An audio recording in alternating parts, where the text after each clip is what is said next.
bisa berjumpa dengan mereka. Allah menyambut doa itu hari ini.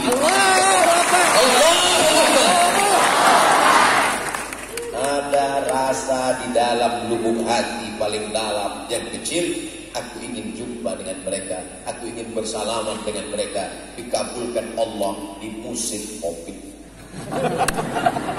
Yang katanya nggak mungkin bisa keluar kota, yang katanya nggak mungkin bisa ketemu, yang katanya nggak mungkin, tapi Allah berkehendak. Innama amruhu idza arada syai'an ayyakuna lahu kun fayakun.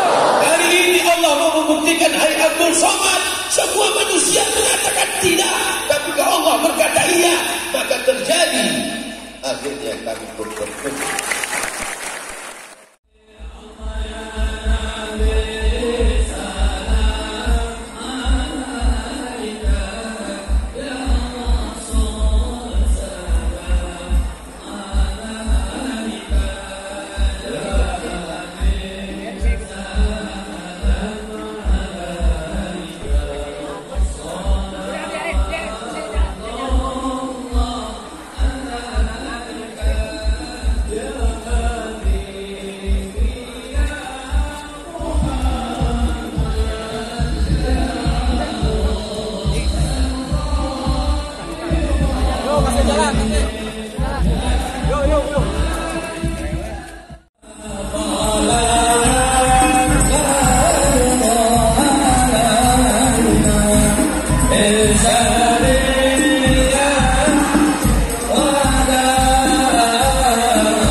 Assalamualaikum warahmatullahi wabarakatuh. Waalaikumsalam warahmatullahi wabarakatuh. Kumaha sadayangan? Nikmat terbesar bisa berkumpul bersama para ulama di tengah majelis ilmu, di tempat orang-orang soleh. Kita syukuri nikmat ini dengan mengucapkan Alhamdulillahi Rabbil Alamin. Berselawat untuk dia, karena dialah kita bisa bersaudara dari pulau Sumatera nun jauh di sana sampai ke Ciamis, mengandung 9 bulan 10 hari ibu kita dengan suku berbeda, warna kulit dan bahasa, tapi disatukan oleh namanya. Allahumma salli ala Sayyidina Muhammad wa ala alihi wa sahbihi wa barik wa sallim. Tema kita santri berprestasi. Ustaz Somad tidak boleh ceramah di luar tema. Santri berprestasi. Mana dia santri yang berprestasi itu? Ada di hadapan Ustaz Abdul.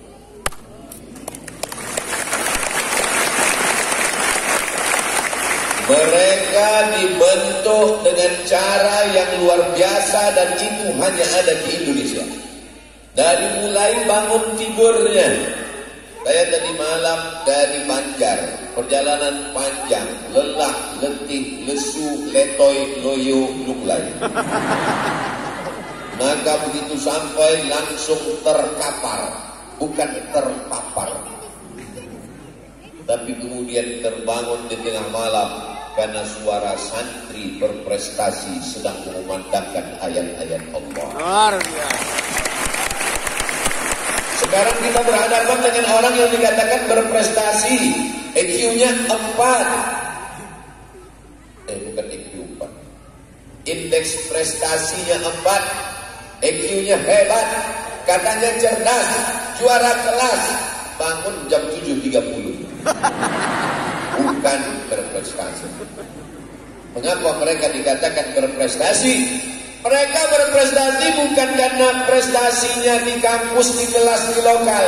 Mereka berprestasi yang pertama melawan dirinya sendiri, melawan ngantuknya, melawan tidurnya. Kalau matanya saja tidak dapat dia lawan, apalagi Belanda dan Jepang. Mereka berprestasi. Kenapa? Wa minal laili fatahajjad. Berat bunyi kalimatnya. Tahajjad, lawan kantukmu, lawan tidurmu, lawan matamu. Dan mereka berhasil melawan itu semua. Mereka berprestasi. Mereka setelah bangun tidur, sama seperti lagu dulu, bangun tidur ku terus mandi. Mereka mandi, mereka segar. Terapi mandi subuh sejak dulu diajarkan Nabi Muhammad SAW. Sekarang baru dipelajari orang Barat. Mereka mengajarkan terapi mandi subuh dengan air dingin segar bugar. Mana buktinya? Sudah beberapa kata sambutan, tidak ada satupun yang menunduk tertidur. Matanya segar bugar. Mereka berprestasi, tubuhnya bersih, badannya sehat. Mereka adalah dalam pemimpin-pemimpin masa depan. Menjelang azan subuh, setelah mereka bangun, mandi, gosok gigi, segar, mereka baca Quran. Menjelang azan subuh, mereka bersolawat, berganti-gantian melantunkan solawat. Wa bil ashari hum yastaghfirun. Pada waktu sahur, mereka melantunkan istighfar, memohonkan ampun kepada Allah Subhanahu wa taala. Sudah lama azab itu turun, ingin diturunkan malaikat ke bumi ini. Kenapa azab tidak jadi turun? Wa ma kana Allahu liyu'adzibahum wa anta fihim, wa ma kana Allahu mu'adzibahum wa hum yastaghfirun. Mereka masih tetap beristighfar. Setelah itu mereka tetap sarapan pagi. Dan kalau tidak sarapan, mereka tidak bisa masuk pelajaran ke kepala mereka. Sesuai isi kepala dengan isi perut. Di sini perut, di sini kepala. Jangan sampai di sini kepala, di sini juga perut. Lalu kemudian setelah itu mestinya hari ini mereka masuk kelas, tapi mereka rela mengorbankan kelas mereka karena kedatangan ujian akhir semester.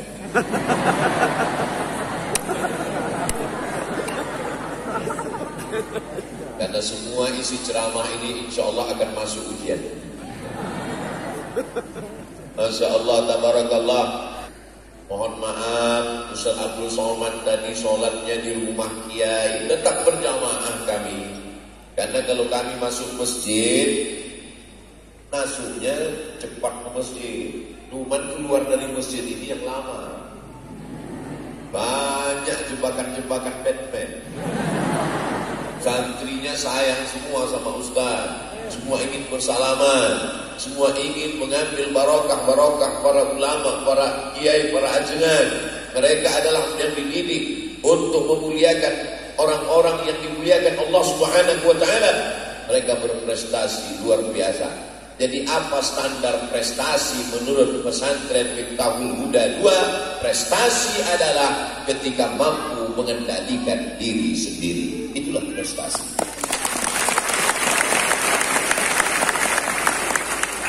Berapa orang tua yang sanggup mengajarkan anaknya untuk bersolawat, untuk berzikir, untuk beristighfar sebelum azan subuh? Sulit orang tua melakukan itu. Tapi ketika dia serahkan anaknya ke pesantren, anaknya mendapat label santri, maka mereka mengamalkan itu 3 tahun, 5 tahun, 6 tahun lamanya. Setelah keluar mereka dari pesantren ini, mereka adalah orang-orang yang mandiri, mandi sendiri. Mandiri. Mereka tidak perlu lagi dibangunkan, karena mereka adalah orang-orang yang Allah bisa karena biasa. Mereka terbiasa, pakaiannya putih bersih, pecinya ada yang hitam, ada yang putih. Mereka adalah anak-anak yang terdidik luar biasa. Daftarkan segera anak-anak Anda ke Miftahul 2 sebelum tanggal penutupan berikut ini. Jangan lupa potong videonya, upload ke Instagram, ke YouTube, subscribe, like, and share. Nah, setelah mereka berhasil di pesantren selama 6 tahun lamanya, zahir batin mereka sehat, kepala mereka diisi dengan nahwu, sharaf, mantik, ma'ani, bayan, balaghah, fikih, qawaidul fikih, usul fikih, fikih ibadah, fikih muamalah, fikih siasah. Diisi pula dengan ulumul hadis, mustalahul hadis, rijalul hadis, muskilul hadis, mukhtaliful hadis. Diisi pula kepalanya dengan alul qawafi, diisi kepalanya dengan tajwid, tahsin Al-Qur'annya, hafalannya luar biasa. Lalu kemudian ada pula tafsir wa ulumul Qur'an. Maka setelah itu silakan engkau terbang sejauh mata memandang. Di hari petang kau akan pulang karena kau tahu di mana letak sarang. Silakan mau jadi apa? Anak-anakku sekarang lihat ke depan, kau mau jadi apa? Silakan, tinggal pilih saja. Oh, saya mau sibuk di bidang tarbiyah. Ikut jejak Kiai Haji Agus Malik di bidang tarbiyah. Saya sibuk di bidang harakah. Ikut gerakan Kiai Haji Nonon Hanafi, harakah, menggerakkan jamaah. Saya mau sibuk di bidang siasah, tinggal ikut jejak Kiai Haji Uu Rujhanul Ulum di bidang siasah. Mereka tidak pernah kelahi, tidak pernah Kiai Uu mengatakan ngapain sibuk di pesantren aja, mesti sibuk di siasah. Dan Kiai Agus Malik juga tidak berkata ngapain jadi kiai cuma sibuk di siasah. Mereka berbeda jalan, tapi tujuan mereka adalah ilahi anta maksudi waridhaka matlubi. Yang kumaksud dalam hidup ini adalah engkau ya Allah, dan ridhamulah yang kucari. Kalau sudah dapat ridha Allah, surga sudah pasti di tangan. Allahumma inna nas'aluka ridhaka wal jannah wa na'udzubika min sakhatika wan nar. Gajah umurnya sama dengan manusia, matinya 60-70 tahun. Tapi gajah begitu lahir sempoyongan tegak berdiri langsung lompat bisa lari. Tapi manusia tidak begitu. Dia mesti merangkak, dia mesti belajar duduk, dia mesti belajar berdiri. Setelah itu baru berlari. Proses manusia lambat. Mengapa manusia lambat? Karena dia mesti diisi dengan ilmu pengetahuan. mesti diisi dengan akhlakul karimah. Di pesantren inilah kalian dididik. Akidahnya Imam Abdul Hasan Al-Asy'ari, fikihnya Muhammad bin Idris Asy-Syafi'i, tasawufnya Junaid Al-Baghdadi, Ahlus Sunnah wal Jamaah, sampai mati tetap la ilaha illallah Muhammadur Rasulullah. Bahwa nanti kalian belajar fikih Hanafi, fikih Maliki, fikih Hambali, enggak masalah. Karena kalian sudah kuat dalam bidang mazhab Syafi'i. Diawali dari matan takrib, lalu kemudian fathul qarib, lalu kemudian naik kepada i'anatul talibin, lalu kemudian kalian selesaikan mahalli. Setelah itu baca kitab-kitab besar. Lalu kemudian setelah itu bisa membaca kitab 4 mazhab, Bidayatul Mujtahid wa Nihayatul Muqtasid, Imam Ibn Rushd. Lalu kemudian membaca fikih mazhab yang lain. Gak apa-apa untuk muqaranah, perbandingan. Itu adalah kekayaan fikih. Tapi kalian sudah punya pegangan. Kalian seperti pokok kayu, akarnya tunggal, menghunjam ke bumi, tapi pucuknya ke atas. Kalian akan dikenang sepanjang zaman. Kalian akan menjadi pemimpin negeri ini, insyaallah. Amin. Tapi setelah Yai Bubu,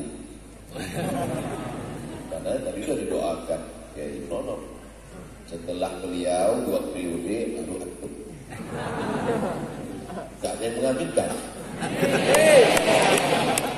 Aminnya sir Pak Ustaz.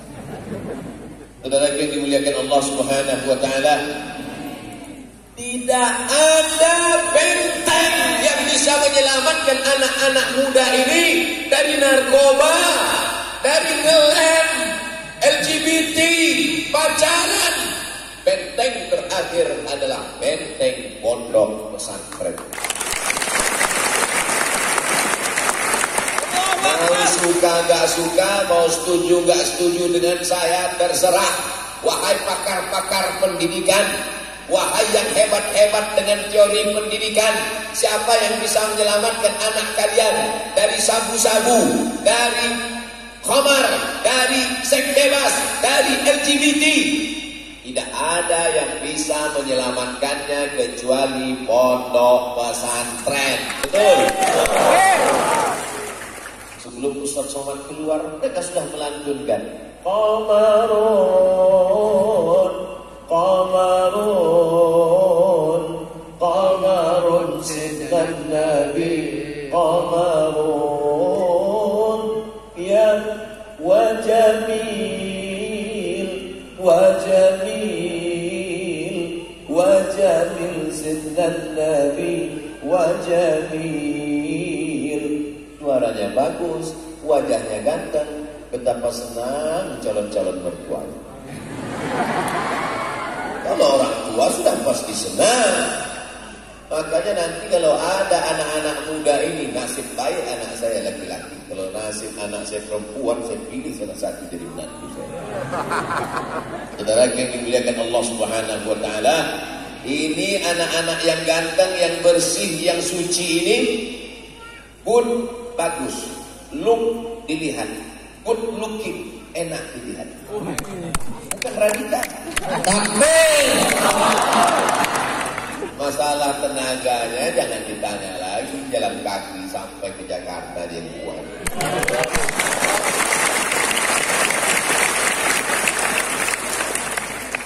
Kalau nggak percaya aja lagi. Mereka ini kuat semua. Abdul Somad aja yang pandai ceramah, yang katanya gagah perkasa, kuat tenaganya. Mana? Mereka sudah terbukti.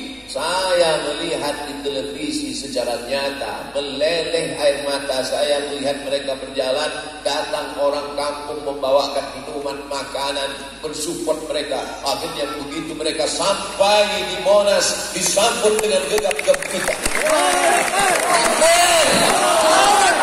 Kami di Pulau Sumatera, Nun jauh di sana, menonton di televisi, melihat mereka berjalan sampai akhirnya mereka sampai ke tempat tujuan.